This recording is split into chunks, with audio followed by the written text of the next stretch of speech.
गीतकार डम्बर एक्सोका 5 गीतको श्रव्य दृश्य सार्वजनिक।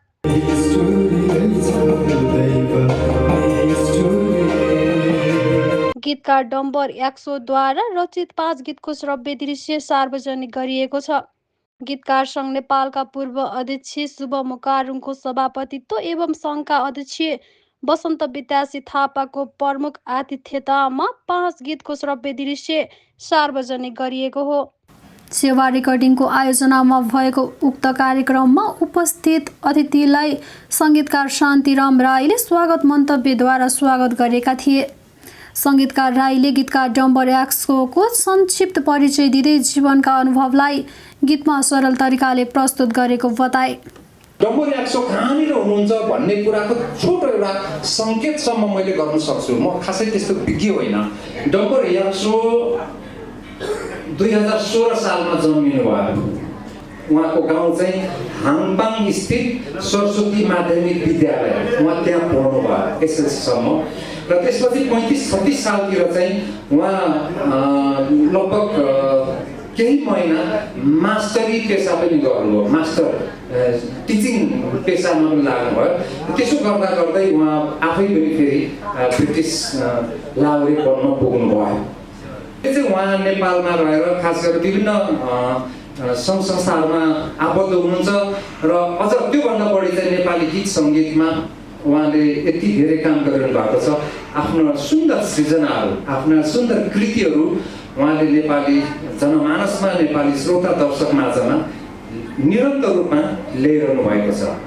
मुस्कान छैन आमाको तिर्सना, म तिम्रो नजरमा जिउँदै मरेको मान्छे, निष्ठुरी रहेछ दैव, अति सुन्दर छ हाम्रो हाङपाङ गाउँको श्रव्य दृश्य सार्वजनिक गरिएको थियो। शुभकामना मन्तव्य दिँदै साहित्यकार लक्ष्मी उप्रेतीले डम्बर एक्सोका सिर्जनाले मन जितेको बताइन्।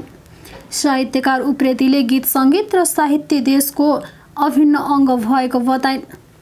वरिष्ठ सङ्गीतकार बुलु मुकारुङले डम्बर एक्सो विशिष्ट श्रेणीको गीतकार भएको बताए। खगोल र भूगोलको गीत, मानवीय संवेदना, लाहुरेको कथा र माटोको सुगन्ध भएको बताए। डम्बरजीको गीत लास्टमा उहाँले त्यो हाङपाङको गीतसँग जोड्दाखेरि चाहिँ कहाँ आइपुग्छ भन्दाखेरि चाहिँ Close your eyes and I will kiss you. Tomorrow I will miss you. Remember that I will be true. अङ्ग्रेजीहरूले चाहिँ उनीहरूले भन्न सक्छ म चुम्बन गर्छु मेरो ठाउँलाई, मेरो मायालाई, मेरो प्रेमिकालाई, मेरो प्रेमीलाई, मेरो जमिनलाई, मेरो जन्मेको ठाउँलाई, मेरो मातालाई, पितालाई वा बहिनीलाई, दिदीलाई भन्न सक्छ। तर नेपाली परिवेशमा चाहिँ डाइरेक्ट यसरी भन्न सक्ने अवस्था छैन। त्यो ठाउँमा पुगिसकेको छैन। यद्यपि बिस्तारै बिस्तारै बन्दैछ, अगाडि बढ्दैछ। भन्नुको यथार्थ के हो भन्दा हामीले हाम्रा गीतहरू हाम्रै जीवनशैलीसँग, हाम्रै व्यवहारसँग, हाम्रै दिनचर्यासँग खेलेर हुर्केर आएका ती गीतहरू चाहिँ हाम्रा गीतहरू भएका छन्। जसरी डम्बरजीले यी 5वटा गीतहरूमा प्रदर्शित गर्नुभएको यथार्थ देखिन्छ। साहित्यकार गोपीकृष्ण प्रसाईले साहित्य किने विविध विधामा कलम चलाउने गीतकार डम्बर एक्सोले हाङपाङ जस्तो जन्मभूमिदेखि विश्व भ्रमणका क्रममा भोगेका भोगाईलाई गीतमा चित्रण गरिएको बताए। डम्बर दाईको यो गीतमा हाङपाङका सुसेलीहरू छन्। अहिले मैले पछिल्लोचोटि हाङपाङको गीतहरू जुन सुने, उहाँले लेखेका गीतहरूमा हाङपाङका सुसेली, उकाली ओह्रालीहरू, त्यहाँका कथाहरू, व्यथाहरू सबै समेटिएको छ। त्यो मात्रै होइन, डम्बर दाईका गीतहरूमा के हुन्छ भने एउटा बाबुप्रतिको कर्तव्य, एउटा राष्ट्रप्रतिको कर्तव्य, समग्र एउटा समाजप्रतिका कर्तव्यहरू झल्किएका छन्। उहाँका गीतहरू सुन्दर छन्। वरिष्ठ कवि, गीतकार तथा प्रज्ञा श्रवण मुकारुङले गीतकार डम्बर एक्सो गीति लेखनमा विशेष क्षमता भएको गीतकार कवि भएको बताए। गीतकार एक्सोका सिर्जनाले आफूलाई प्रभावित बनाएको बताउँदै सिर्जना सदाबहार बन्ने बताए। पछिल्लो समय भाइरलको पछाडि लागेको समाज देख्दा क्षणिक आनन्द लिएको हुँदा त्यहाँ नलाग्न अनुरोध समेत गरेको थिए। सुरुमा उहाँको कविता पढ्दाखेरि मैले त्यो उहाँलाई अलिकति अन्डरस्ट्यान्डिङ जस्तो नपत्याए जस्तो सोचेको थिएछु। मलाई के लाग्यो भने अब त्यत्रो वर्ष पल्टनमा बसेको पल्टनले बन्दुकसँग अलिक बढी राम्रो खेल्नु भएको होला, शब्दसँग के खेल्नु भएको होला र हरिया मात्रै हुनुहुन्छ होला जस्तो लागेको थियो।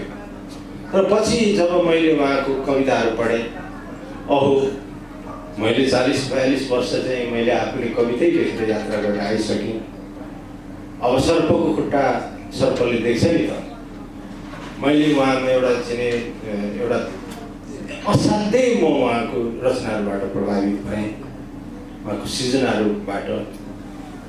कार्यक्रममा वरिष्ठ सङ्गीतकार बुलु मुकारुङ, वरिष्ठ कवि तथा गीतकार राजन मुकारुङ, वरिष्ठ कवि गीतकार प्रज्ञा श्रवण मुकारुङ, नेपाल सरकारका उपसचिव अमरदीप सुनवार, गीतकार रमेश कोइराला, गायक दीपक लिम्बू, गायिका दिपा सुहाङ, गीतकार विष्णु भण्डारी, गीतकार जीवन मुकारुङ, गायक अशोक मुकारुङ लगायतका विशिष्ट व्यक्तित्वको बाक्लो उपस्थिति रहेको थियो।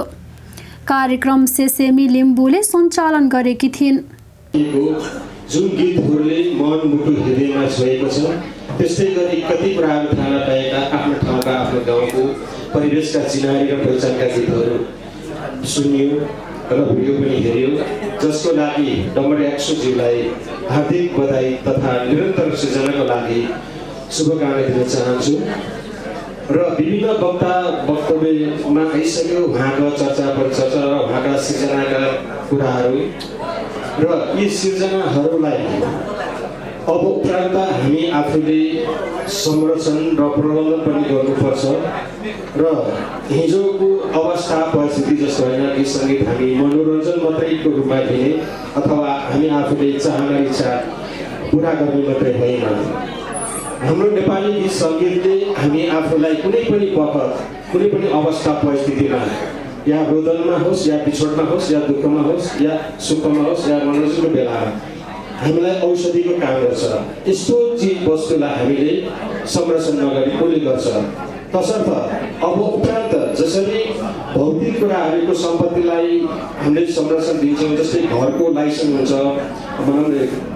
लाल पूर्जा हुन्छ, त्यस्तै गाडीको लाइसेन्स भिन्न कुरा हुन्छ, त्यस्तै गरेर अब गीत सङ्गीतका यो बौद्धिक सम्पत्तिलाई पनि संरक्षण गर्ने हैसियतले यो सृजना कसले सृजना गरेको अथवा कसले लगानी गरेको, यो सम्पत्ति कसको भन्ने कुराहरूलाई हामी आफूले अब उपरान्त यी चिजलाई चाहिँ अब लाइसेन्सको रूपमा हरेक सृजनाको हरेक स्रष्टाहरूलाई लाइसेन्स दिने प्रबन्धन गर्नुपर्ने अवस्था परिस्थिति आउँछ।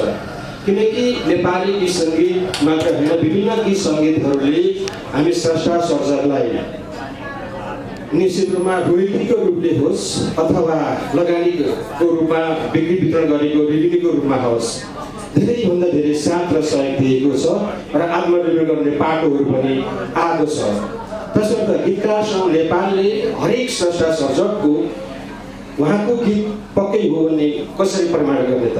ताकि हिजोको दिनमा हरेक गीतहरूको अहिले गीतकारहरू त्यसबाट वञ्चित भइरहेको छ, आफ्नै गीतहरू आफ्नो गीत होइन भन्ने अवस्था आएको छ, सङ्गीतकारको त्यस्तै आएको छ, गायक त्यस्तै आएको छ। तसर्थ यो हरेक गीतहरू जसको त्यसको प्रमाणित गर्ने कसले हो त?